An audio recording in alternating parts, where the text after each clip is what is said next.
Nagpa-medical check-up ako kasi meron na akong existing sakit.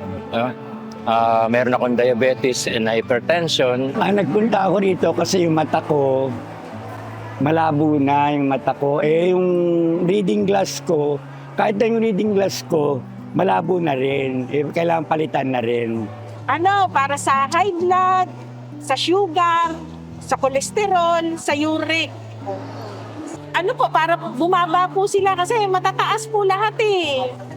Kaya kailangan ko pong mag-take yung mga gamot. Minsan wala ako talaga pang-delay.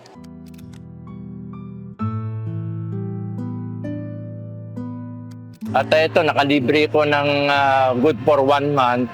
Malaking tulong yon kasi mahalang maintenance medicine ngayon.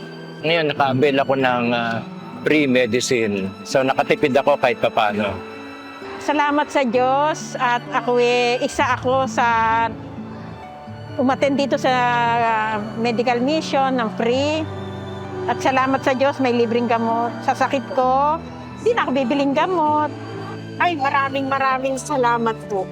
Napakalaking tulong po, lalong-lalo na po sa kagaya naming matatanda na wala na pong inaasahan.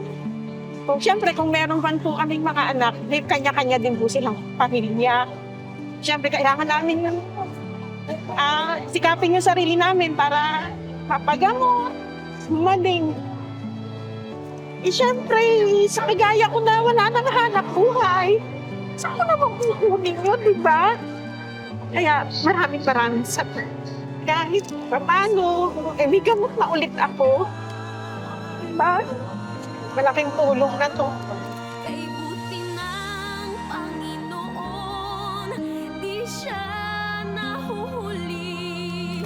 Kagaya po ng palagi sinasabi ni Kuya na maglingkod po tayo sa ating mga kapatid na mahirap o hindi mahirap man, anumang kalagayan natin sa buhay po.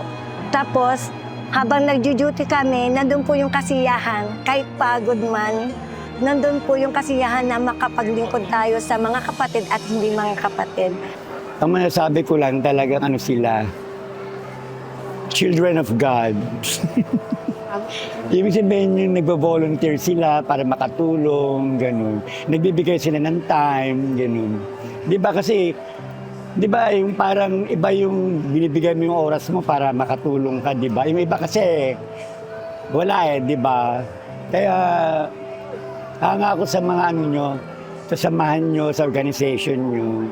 Tapos ang MCGI personnel, may malasakit kasi nagbibigay sila ng pagkain doon sa mga nag-aantay ng serbisyo. Tapos yung mga staff naman, busy-busy, tinitingnan nilang maigi kung naaasikaso yung mga taong narito ngayon. Salamat po sa Diyos sa mabuting pagkakataon po na ino-offer po sa amin. Bali worth it po yung pagpunta namin sa mga medical mission sa ating mga charity center para po ma-fulfill po namin po yung tinuturo mo po sa amin, Kuya. Hindi po kami mapapagod, hindi po kami mag-asawa, gumawa po na buti. I-fulfill po yung turo mo po sa amin, Kuya, na pag-ibig sa ating po mga kapatid at hindi kapatid. Ang mensahe ko lang po sa akin, Coach, sa akin mga kasama, magpatuloy lang po tayo mga kapatid. May hirap man, pagod, pero yung kasiyahan, hindi po mapapalitan po yung mga kapatid. Yun ang isang kon ko po na sana hindi yun mahinto. Hindi po mahinto po sa aking paglilingkod. Lalo na po, lumalawak na po noon sa lokal lang, ngayon, international na po. Parang sa akin palagay po, kapatid, sana po bigyan ako ng kalakasan ng Diyos para makapagpatuloy at makapaglingkod hanggat sa kaya ng aking katawan.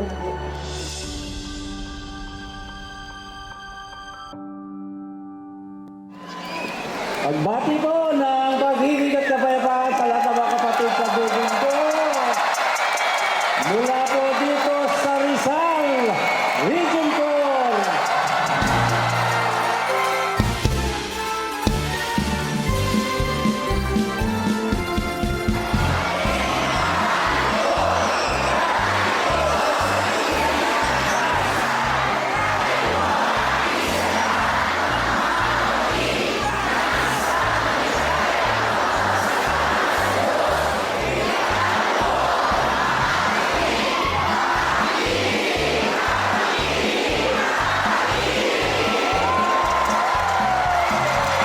Salamat sa inyong mainit na pagtanggap dito po sa Rizal Province, mga kapatid.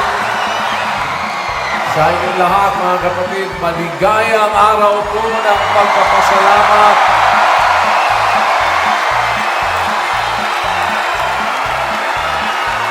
Parang napunta tayo sa Apalit dito.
Thank you.